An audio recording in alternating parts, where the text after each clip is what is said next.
कहानी ईमानदारी का इनाम। एक छोटे से गांव में एक दर्जी रहता था जिसका नाम अमान अल्लाह था।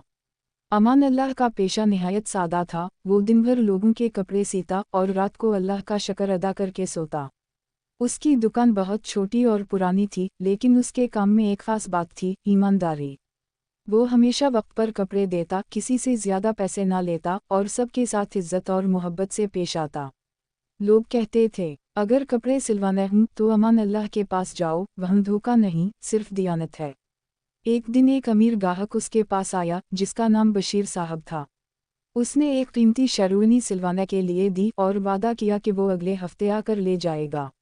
अमान अल्लाह ने शेरवानी सिलाई और बड़ी एहतियात से फोल्ड करके रख दी। जब वो अगले दिन दुकान साफ कर रहा था, उसने शेरवानी की जेब में कुछ सख्त महसूस किया।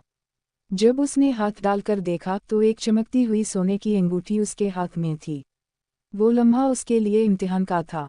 दिल में वसवसा आया, ये अंगूठी रख लो, कौन देख रहा है, तुम भी गरीब हो। लेकिन फौरन उसके दिल से आवाज़ आई, अमान अल्लाह, ये तुम्हारी मेहनत की कमाई नहीं, ये तुम्हारी अमानत नहीं, अल्लाह देख रहा है। उसने वो अंगूठी एक छोटे से बक्से में रख दी ताकि गाहक आए तो वापस कर सके।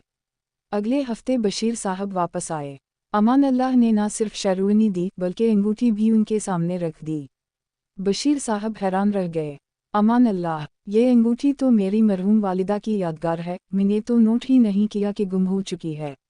अमान अल्लाह ने मुस्कुरा कर कहा, साहब जी, ये आपकी अमानत थी, मेरा फ़र्ज था लूटा देना। बशीर साहब की आंखों में आंसू आ गए। इन्होंने फ़ौरन ऐलान किया, अब से मेरे घर के सारे कपड़े तुम ही सेवगे और मैं तुम्हें हर महीने मुस्तकिल काम दूंगा। इस दिन के बाद अमान अल्लाह की दुकान में काम की कमी ना रही। वही पुरानी सिलाई मशीन, वही सादा दुकान, मगर अब दिलों में इज्जत, रोज़ी में बरकत और शोहरत में इजाफा था। सबक, ईमानदारी हमेशा इनाम देती है। चाहे दुनिया देखे या ना देखे, अल्लाह हर चीज़ देखता है। और जो सच्चाई और दियानतदारी के रास्ते पर चलता है, उसकी राहें खुद ब खुद आसान हो जाती हैं।